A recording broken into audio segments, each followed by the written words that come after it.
Hemos estado estudiando la vida de Saúl. Recuerden, Primera de Samuel se enfoca en la vida de Samuel, luego pasa a la vida de Saúl y luego se enfoca en la vida de David. Y ahorita estamos en esa transición de Saúl a David. Pero hermanos, Saúl tuvo una gran oportunidad en sus manos. ¿Qué oportunidad? Comenzó la monarquía en Israel. Fue nada menos y nada más que el primer rey de Israel, pero no lo aprovechó. A causa de su rebeldía a la palabra de Dios y su constante pecado, se le quitó el reino para dárselo, dice la Biblia, a alguien mejor. Dice Primera de Samuel 13:13 lo siguiente. Entonces Samuel dijo a Saúl: locamente has hecho, no guardaste el mandamiento de Jehová tu Dios, que él te había ordenado, pues ahora Jehová hubiera confirmado tu reino sobre Israel para siempre. Para siempre. Versículo 14. Mas ahora, Saúl, tu reino no será duradero. Jehová se ha buscado un varón conforme a su corazón, al cual Jehová ha designado para que sea príncipe sobre su pueblo, por cuanto tú no has guardado lo que Jehová te mandó. Pero Saúl, en lugar de arrodillarse y buscar el perdón de Dios arrepentido, él siguió obstinado en pecar. Así es de que se le reafirmó el castigo y lo leemos en Primera de Samuel capítulo 15 versículo 26. Dice así: y Samuel respondió a Saúl: no volveré contigo, porque desechaste la palabra de Jehová, y Jehová te ha desechado para que no seas el rey de Israel. Y miren lo que dice el versículo 28. Entonces Samuel le dijo: Jehová ha rasgado hoy de ti el reino de Israel y lo ha dado a un prójimo tuyo mejor que tú. Pero Saúl no aceptó las palabras del profeta ni lo que Dios había dicho. No creyó que Dios lo había desechado. Él piensa que sigue siendo el rey de Israel. Y lo estudiamos en el capítulo anterior. Primera de Samuel 18:8 dice: y se enojó Saúl en gran manera y le desagradó este dicho y dijo, miren sus palabras: a David dieron 10,000 y a mí 1,000. No le falta más que el reino. Él cree que el reino es suyo. Saúl, en lugar de entregar el reino pacíficamente, decide aferrarse a él. Hasta quiere heredárselo a su hijo. ¿Pueden creerlo? Miren lo que dice Primera de Samuel capítulo 20 versículo 31. Saúl le dice a su hijo estas palabras: porque todo el tiempo que el hijo de Isaí viviere sobre esta tierra, ni tú estarás firme, ni tu reino. Saúl ha comenzado una guerra contra aquellos que representan una amenaza contra su trono. Esto nos lleva a hacernos una pregunta para comprender contra quién está peleando Saúl. Hermanos, ¿de quién es el reino? ¿De quién es? El reino es de nada menos y nada más que Jehová de los ejércitos, del Dios creador del cielo y de la tierra. Entonces, ¿contra quién está peleando Saúl? Pues nada menos y nada más que contra el omnipotente, contra Dios mismo. Saúl se está aferrando a algo que es imposible. Nunca podrá acabar con la vida de David porque Dios ya dijo que él será el próximo rey. Y lo estudiamos el estudio pasado. Dios está con David. Dice Primera de Samuel 18:12.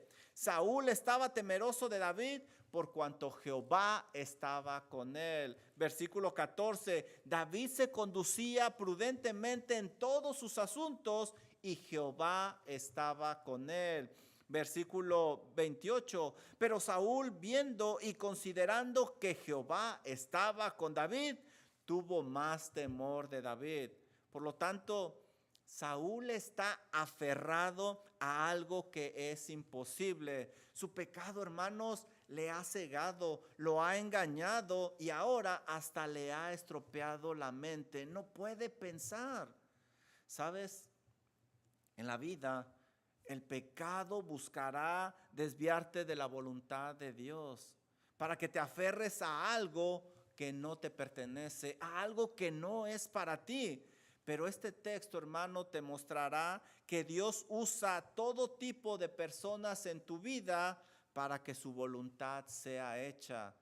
Dios usa todo tipo de personas en tu vida para que su voluntad sea hecha.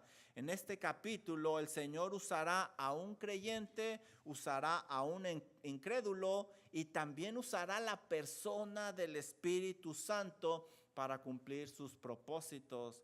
Comencemos viendo cómo Dios detiene a Saúl de matar a David por medio de un creyente, Jonatán. Nada menos y nada más que el hijo de Saúl. Aunque Saúl sigue aferrado al reino, esto te animará a no ir en contra de la voluntad de Dios. Miren lo que dice Primera de Samuel capítulo 19 versículo 1. Habló Saúl a Jonatán su hijo y a todos sus siervos. Hermanos, ¿qué está pasando aquí? ¿Qué será tan importante que se necesita a todos los siervos y al hijo de Saúl? ¿Habrá un ataque enemigo o buscarán finalmente el rostro del Señor en oración? ¿Para qué es esta reunión extraordinaria? Miren el resto del versículo. Para que matasen a David. El pecado en Saúl, hermanos, sigue creciendo, lo sigue deformando y ya no puede pensar correctamente. Ha incrementado su ataque contra David. Antes lo hacía a escondidas en el capítulo anterior, pero ahora lo hace directo, frontalmente. Como sus 3 intentos anteriores no funcionaron, ahora él quiere atacarlo directamente. ¿Vieron lo que dice aquí? Apenas puedo creerlo. Está pidiendo la ayuda de su hijo Jonatán para que mate a David, el cual es inocente. Saúl es un pésimo ejemplo como padre. En el capítulo anterior usó encubiertamente a sus hijas para poder llegar a David y matarlo, pero no pudo y ahora lo hace abiertamente con su hijo. ¿Puedes creerlo? Saúl ha iniciado una lucha que no va a terminar bien para él porque va totalmente en contra de la voluntad de Dios y eso, hermanos, es aferrarse a algo imposible. La situación para Jonatán se ha complicado. Se encuentra entre la espada y la pared. ¿Qué hace Jonatán? Obedecer a su padre, quien es la máxima autoridad del país y es su padre, es la autoridad máxima en la tierra, o decide honrar la amistad de su amigo David. ¿Qué hace este pobre joven? Miren lo que dice el resto del versículo. Pero, y gracias a Dios, gloria a Dios por este pero que nos enseña que va a haber un cambio de dirección. Pero Jonatán, hijo de Saúl, amaba a David grandemente, en gran manera. En el capítulo anterior nosotros estudiamos que Dios había enviado a Jonatán a la vida de David providencialmente porque sabía que iba a necesitar ayuda. Ellos habían iniciado una gran amistad donde ambos buscaban hacer la voluntad de Dios por encima de todo y de todos. Miren lo que dice el versículo número 2.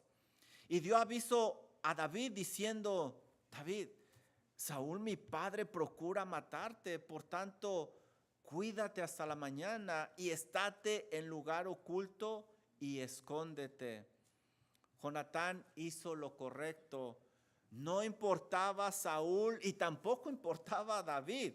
Lo que importaba era hacer lo correcto delante de los ojos de Dios.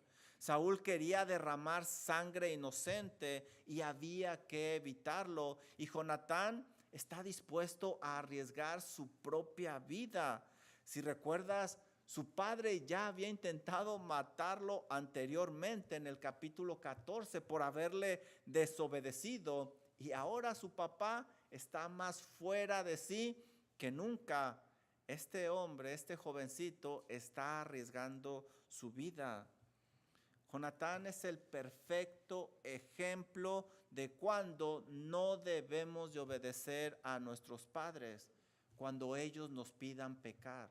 Ahí es cuando nosotros podemos decir no, porque es necesario obedecer a Dios antes que a los hombres, ya que Dios abomina el pecado. Hechos 5:29. Jonatán está haciendo lo correcto. Miren el tipo de amigo que tiene David. Miren este versículo 3. Jonatán le dice a David: y yo saldré y estaré junto a mi padre en el campo donde estés. Y hablaré a mi padre y te haré saber lo que haya. Jonatán no solo avisó a David que su padre lo quiere matar, sino también está dispuesto a ayudarle para que su padre razone, para que comprenda la situación. Este es un verdadero amigo, hermanos.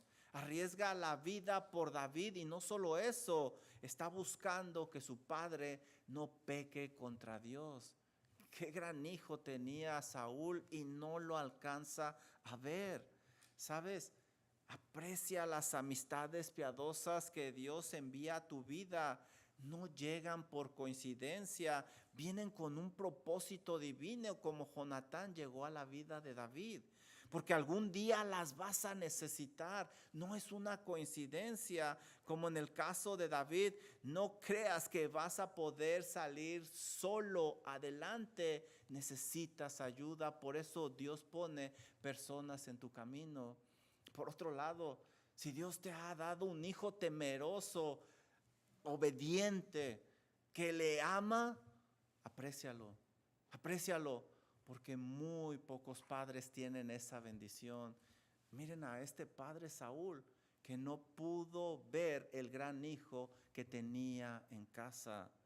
Miren cómo habla Jonatán con su padre, versículo 4, es impresionante. Y Jonatán habló bien de David a Saúl, su padre. Qué valor para hacer esto. Y le dijo: no peque el rey contra su siervo David. ¿Se fijan?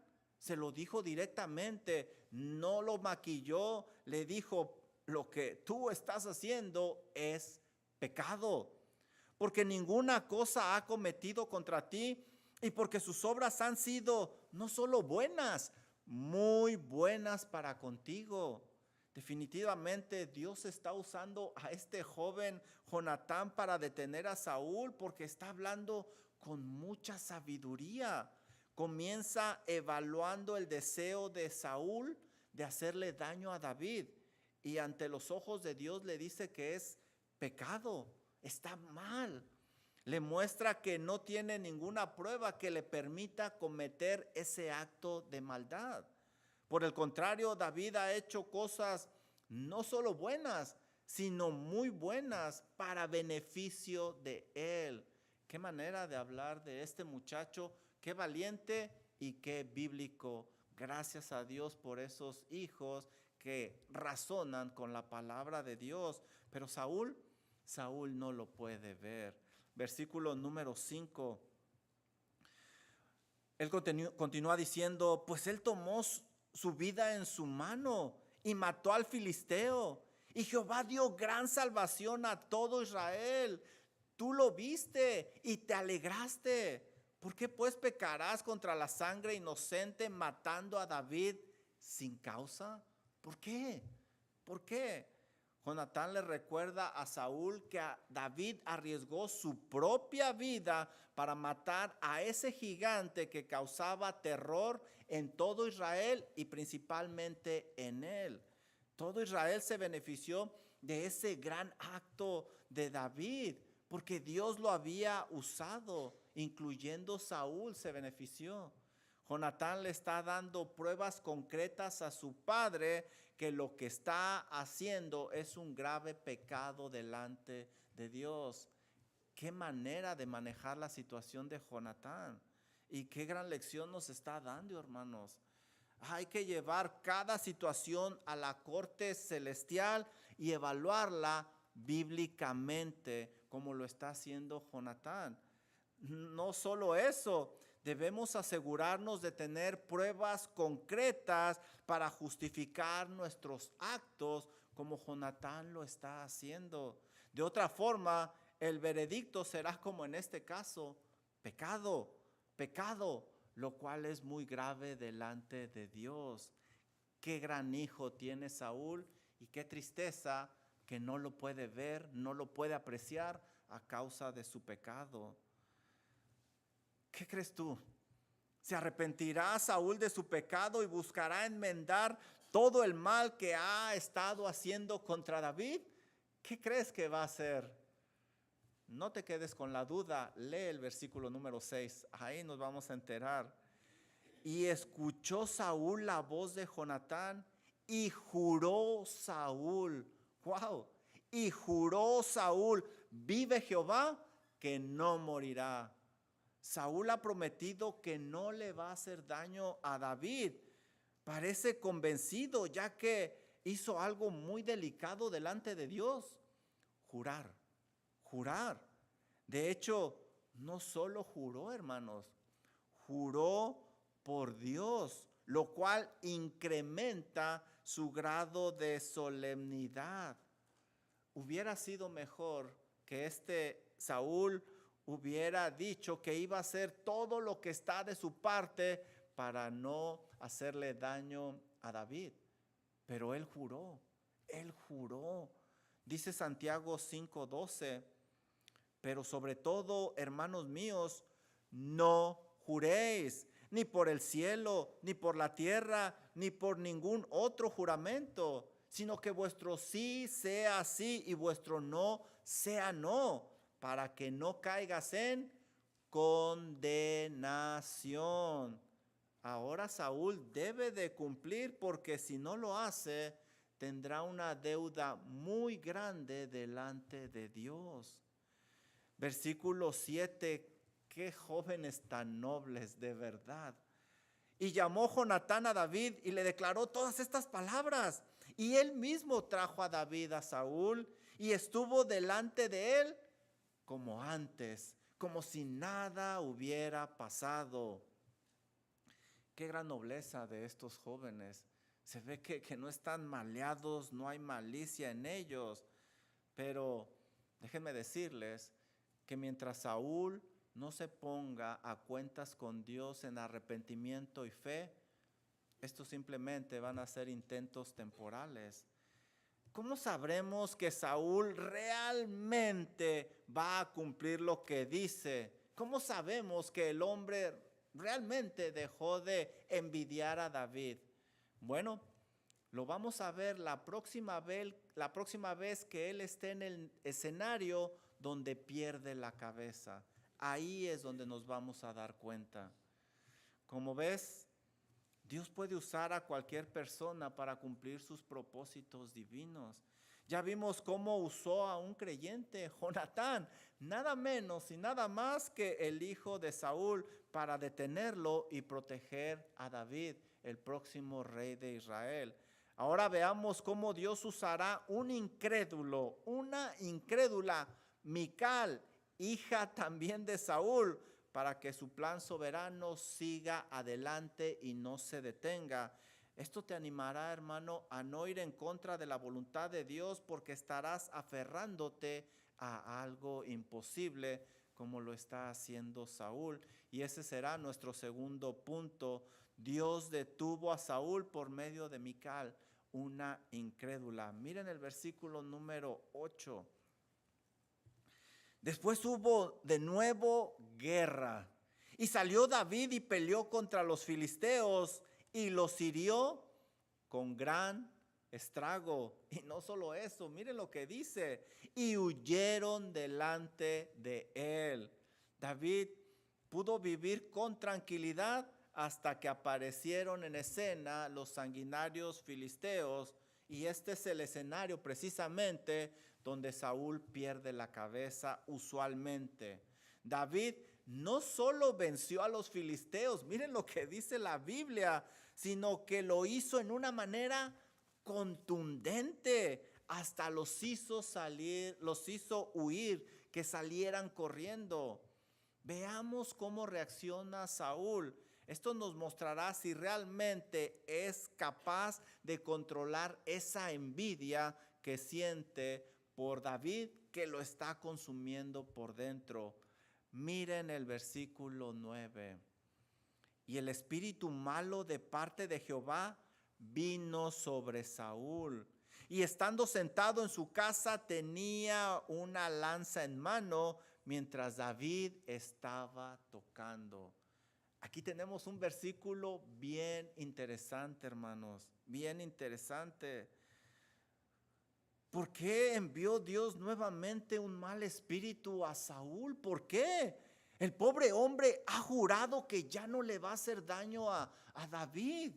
¿Será Dios culpable de la reacción que va a tener Saúl después de la llegada de ese espíritu? Pobre hombre, pobre Saúl. Analicemos bien la situación. Vamos a ver lo que está sucediendo.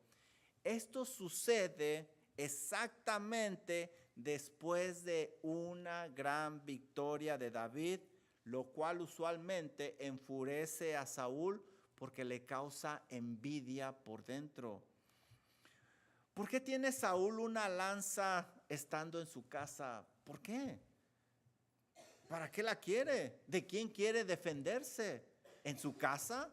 ¿En palacio? ¿Para qué quiere la lanza?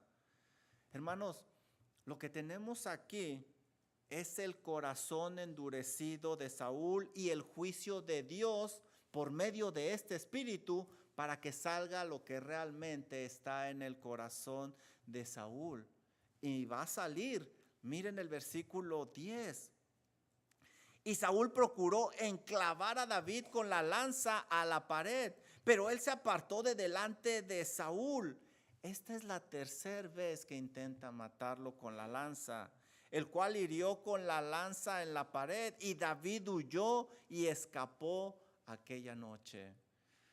Saúl en sus fuerzas, hermanos, nunca va a poder acabar con la envidia que lo está deformando. Necesita ponerse a cuentas con Dios, pero no quiere. Sigue aferrado a algo imposible, al reino que le pertenece a Dios. Y David representa una amenaza para su trono. Ahora está en un problema mayor con Dios. ¿Se acuerdan lo que les dije? No cumplió su juramento. Está bajo condenación y eso es muy grave. El pecado le ha estropeado la mente, ya no puede pensar, no puede ver que sigue cayendo cada vez más y más y más bajo. Miren, quiso usar a sus hijas como un medio para llegar a David y matarlo. ¿Qué clase de padre hace eso? ¿Qué clase de padre usa a sus hijos para cometer un pecado así? Le pidió a su hijo que se convirtiera en un derramador de sangre inocente. ¿Qué tipo de padre hace eso? Hizo juramento ante Dios a la ligera que no cumplió. ¿Qué tipo de hombre se atreve a hacer eso? No solo eso, su guerrero, el más valiente, el que está ganando las batallas humildemente, está enfrente de él tocando para que sienta alivio, para que se sienta mejor, y lo quiere matar. ¿Qué tipo de rey hace esto? Saúl, hermanos, ha perdido la razón a causa de su pecado. Está obsesionado con algo que no le pertenece, el reino, y su final no pinta nada bien. Miren lo que dice el versículo 11. Saúl envió luego mensajeros a casa de David para que lo vigilaran y lo matasen en la mañana. Esas horas debieron de ser terribles para David, no bélicamente solamente, sino también emocionalmente. Piensen en esto, hermanos. Saúl no había cumplido su promesa, ahora ha contaminado a su propia gente, a quien David salvó de los filisteos y del gigante, y lo quieren matar. Este libro se enfoca en los hechos, pero no nos dice qué está pasando por la mente de David en esa noche. ¿Te gustaría saberlo? ¿Te gustaría saber qué está pasando por la mente de David? Ve por favor conmigo al Salmo 59 y veamos qué está sucediendo. En esas horas es cuando David es inspirado por el Espíritu Santo para escribir el Salmo 59 que nos muestra su corazón. Salmo 59, versículo número 2. Miren las palabras de este jovencito. Líbrame de los que cometen iniquidad y sálvame de hombres sanguinarios. David se la ha pasado en oración, buscando la ayuda divina. Les llama sanguinarios. Sabía que ellos van en serio a acabar con su vida. Mira el versículo 3 al final lo que dice. Se han juntado contra mí poderosos, no por falta mía ni pecado mío. Asegura que él es inocente ante Dios y ellos son más poderosos que él. Versículo 6. Volverán a la tarde y ladrarán como perros y rodearán la ciudad. David nos dice que han pasado días que lo están acechando, días de terror para él. Versículo 7. He aquí proferirán con su boca, espada hay en sus labios, porque dicen, ¿quién oye? Ellos, dice David, que están levantando calumnias, están planeando cómo matarlo, pero Dios tiene alguien entre ellos que le está informando a David. Versículo 9, mira lo que dice. A causa del poder del enemigo, esperaré en ti, porque Dios es mi defensa. Todo parece perdido, pero David, en esos momentos de angustia, ejercita su fe y confía en su Dios. Versículo 16, unas palabras impresionantes. Pero yo cantaré de tu poder y alabaré de mañana tu misericordia, porque has sido mi amparo y refugio en el día de mi angustia. Sabe que él va a vivir porque Dios le ha prometido ser el rey. Ese Dios que le ayudó el día anterior le va a ayudar en el presente.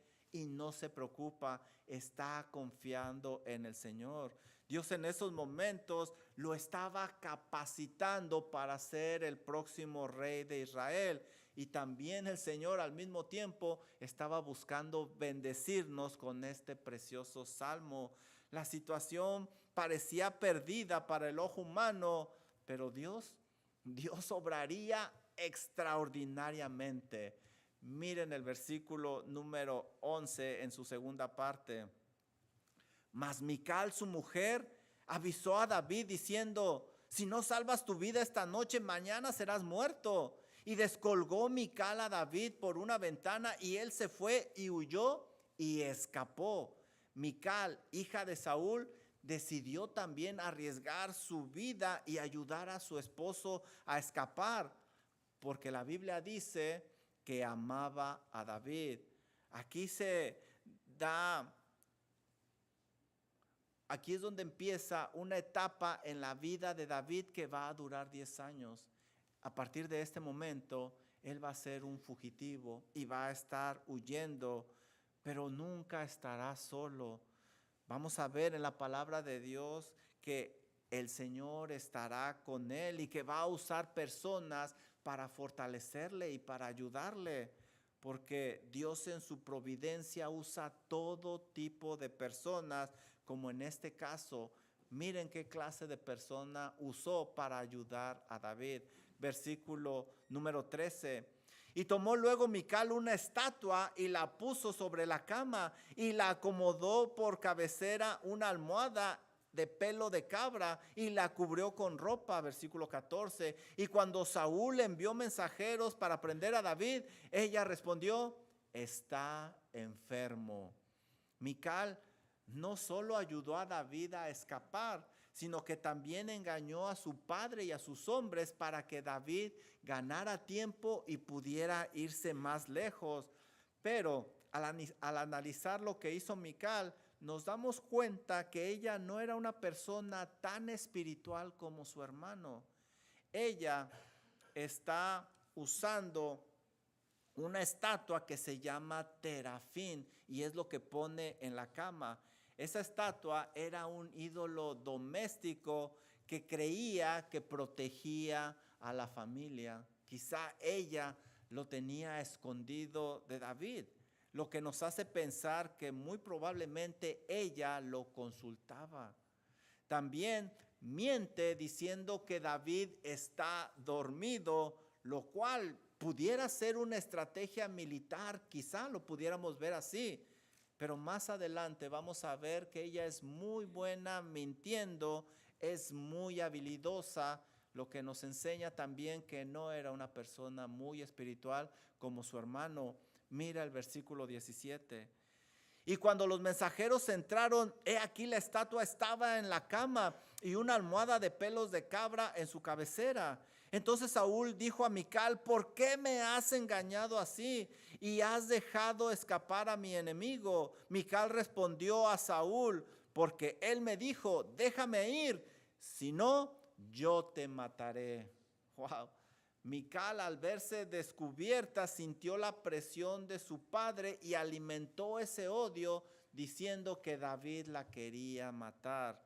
A diferencia de su hermano Jonatán, ella no estuvo dispuesta a pararse firme por la verdad. Aunque Dios no estaba de acuerdo con la forma de actuar de Mical, lo usó para sus propósitos divinos y David pudo escapar. Esto nos enseña algo, hermanos. Recuerda que con Dios la buena intención no es suficiente.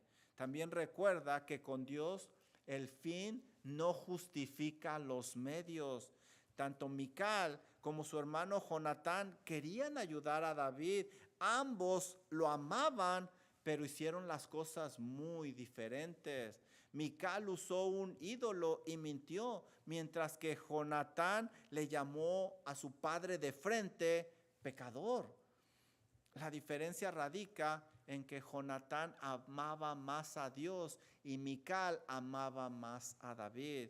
Cuando ayudes, hazlo de la manera adecuada ante Dios para que no generes un problema mayor como Mical lo está generando. Ahora Saúl tiene más armas para ir en contra de David, más argumentos. Esta es la sexta vez que Dios protege a David y le permite escapar de las manos de Saúl. Lo ha librado de su mano, de los filisteos, de sus siervos, y ahora Saúl sigue obsesionado con la vida de David. No quiere darse cuenta que se está aferrando a algo imposible. Nunca le podrá hacer daño a David. Hasta aquí hemos visto que Dios puede usar cualquier persona para cumplir sus propósitos divinos. Ya vimos que usó a un creyente, Jonatán, así como a una incrédula Mical para detener a Saúl. Ahora veamos cómo usará la persona del Espíritu Santo en una manera extraordinaria para cumplir sus propósitos divinos. Esto te animará a no ir en contra de la voluntad de Dios porque estarás aferrándote a algo imposible. Y este será nuestro tercer punto. Dios detuvo a Saúl por medio de la persona del Espíritu Santo, Dios mismo. Miren el versículo 18. Huyó pues David y escapó y vino a Samuel en Ramá y le dijo todo lo que Saúl había hecho con él. Y Samuel y él se fueron a morar en Naiot. David decide ir con Samuel. ¿Y quién más lo iba a comprender como Samuel? Él sabía que había sido nombrado el próximo rey de Israel. No había otro lugar donde él pudiera encontrar un buen consejo, sino con el siervo de Dios. Mira el versículo 19. Y fue dado aviso a Saúl, diciendo: he aquí David está en Naiot, en Ramá. Desafortunadamente, Saúl ya contaba con varios aliados y le comunicaron dónde se estaba escondiendo David. Versículo 20. Entonces Saúl envió mensajeros para que trajeran a David, los cuales vieron una compañía de profetas que profetizaban, y a Samuel que estaba ahí, que los precedía. Al llegar los mensajeros de Saúl, encontraron una compañía de profetas que estaban hablando la palabra de Dios. Esto quiere decir que estaban desarmados, que David estaba vulnerable.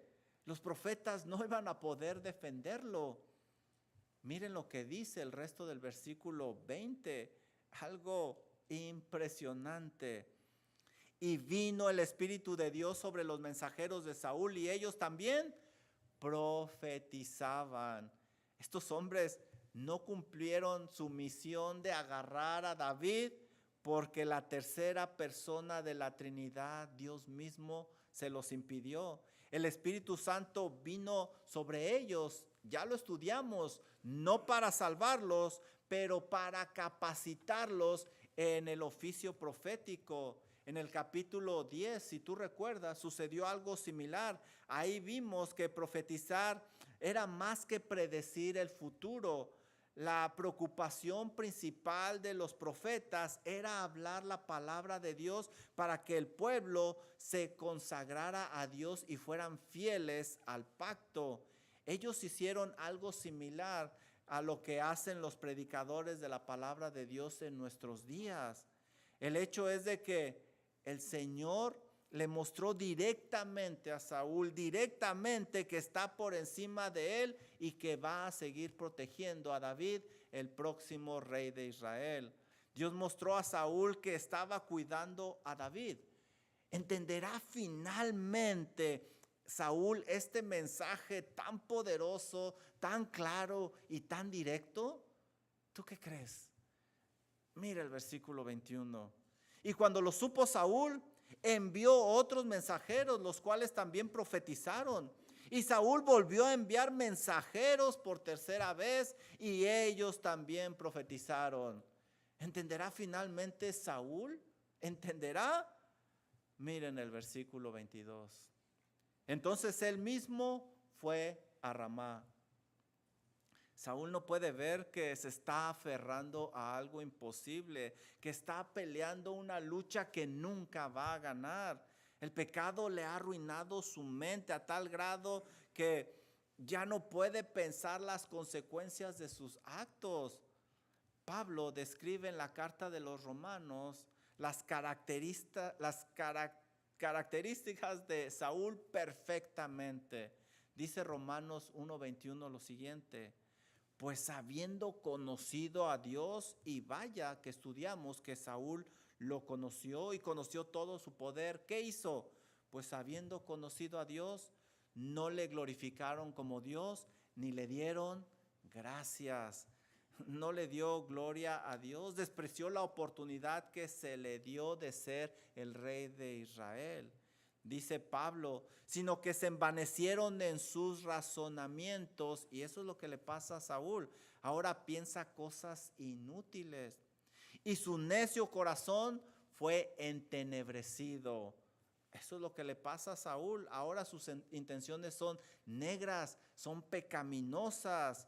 El futuro no pinta bien para Saúl si no se arrepiente de sus pecados. Mira el versículo 23. ¿Qué sucede cuando él llega? Y fue a Nayot en Ramá, y también vino sobre él el Espíritu de Dios, y siguió andando y profetizando hasta que llegó a Nayot en Ramá. ¿Viste? No hay nada que pueda resistir el poder del Espíritu Santo, y Saúl no fue la excepción. Dios mismo lo detuvo de hacerle daño a David, y ahora él está profetizando. Esta no es la primera vez que Saúl experimenta el poder de Dios de esta manera. Si tú recuerdas, en el capítulo 10 también había profetizado, pero hay una diferencia. En el capítulo 10, Dios le mostró que iba a ser el rey, y esa era la confirmación pero aquí está profetizando para reafirmar su rechazo de parte de Dios. Versículo 24. Y él también se despojó de sus vestiduras. ¿Recuerdas lo que es esto? Tal como lo hizo su hijo en señal de entregar el trono, lo está haciendo. Se despojó de sus vestiduras, pero Saúl fue obligado por el Espíritu Santo. Y profetizó igualmente delante de Samuel. Es decir, llegó indefenso ante Samuel sin poder hacerle daño. Y estuvo desnudo todo aquel día y toda aquella noche. Saúl sigue perdiendo cosas a causa de su pecado y ahora pierde la dignidad. De aquí se dijo, también Saúl entre los profetas. Ese refrán que sacaron en el capítulo 6 lo vuelven a sacar aquí, pero ahora de burla. Ahora Saúl es el juguete de las personas. Esta es la 9ª ocasión que Dios detiene a Saúl de hacerle daño a David con todo tipo de recursos y personas. ¿Acaso ahora Saúl dejará de perseguir a David? Desafortunadamente no. Desafortunadamente no, porque el pecado lo ha trastornado a tal grado que ya no puede pensar. Esto, hermanos, es el juicio de Dios. Es el juicio de Dios. Pablo lo diría en estas palabras usando Romanos 1:28. Como Saúl decidió ignorar los mandamientos de Dios, Dios lo entregó a una mente reprobada para hacer cosas que no convienen. Y Saúl seguirá en picada haciendo cosas peores. Termino con esto. Cuando estudiamos este capítulo 19, el bosquejo es claro. Dios cumplirá sus propósitos divinos usando todo tipo de personas. Dios usó un creyente, un incrédulo y la persona del Espíritu Santo para detener a Saúl y seguir protegiendo a David, su ungido. Y esto es de suma importancia porque de la línea de David, su ungido con U mayúscula vendría, que es el Señor Jesucristo.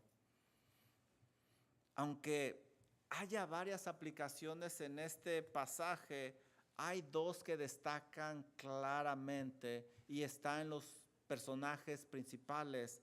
David es un buen ejemplo a seguir, hermanos. David es un buen ejemplo a seguir.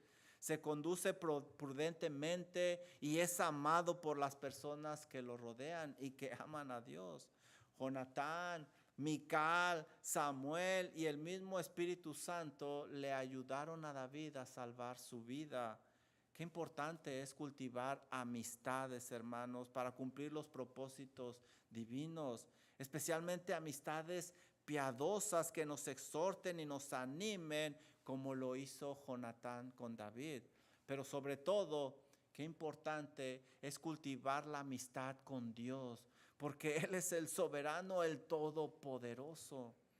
Por otro lado, Saúl es un ejemplo a no imitar. Está hundido en el pecado y está aferrado a algo que no es suyo, que no le corresponde.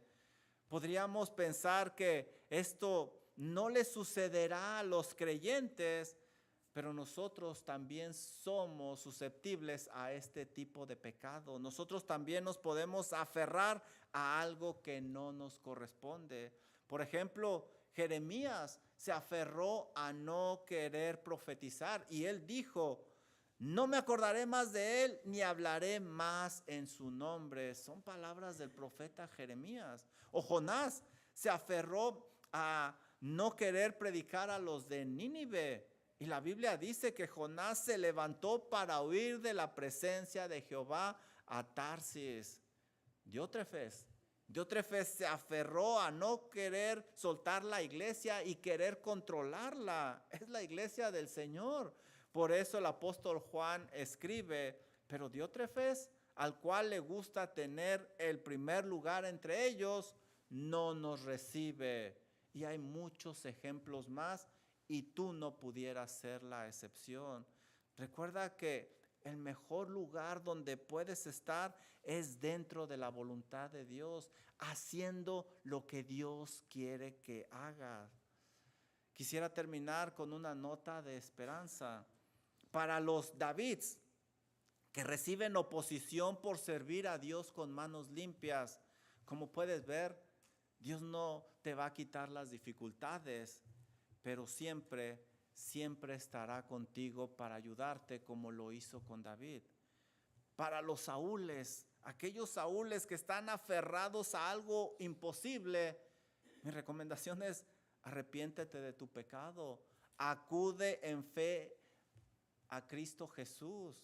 Hermanos, en este momento, si Saúl se hubiera arrepentido, Dios lo hubiera perdonado. El reino se le quitó, ya no había vuelta atrás, pero sus pecados tenían remedio si él se arrepentía e iba en fe a Dios, pero no lo hizo. No lo hizo. Dice Isaías 55:7, deje el impío su camino y el hombre inicuo sus pensamientos y vuélvase a Jehová, el cual tendrá de él misericordia, y al Dios nuestro, el cual es amplio en perdonar. No cometas el mismo error que está cometiendo Saúl. Clama a Dios arrepentido por esos pecados y pídele perdón. Hay misericordia para ti en Cristo Jesús. Vamos a orar. Amado Señor y Dios y Padre Celestial, gracias por la alerta de su palabra. No somos susceptibles a aferrarnos a una vida que no nos corresponde, a algo que no es para nosotros. Ayúdenos, Señor, a ver claramente cuál es la voluntad que usted tiene para con nosotros. Pido por aquellos David, Señor, que quieren hacer las cosas bien delante de usted y presentan oposición. Ayúdeles a mantenerse firme, que sepan que usted está con ellos. También pido por aquellos Saúles, Señor, para que usted tenga misericordia y toque sus corazones y puedan ver el mal camino por el que van y que su final será de perdición. Gracias, Señor, por su palabra. Gracias por esta oportunidad que nos ha dado de aprender más de usted. Agradecemos todo esto en el nombre precioso de Cristo Jesús. Amén. Amén.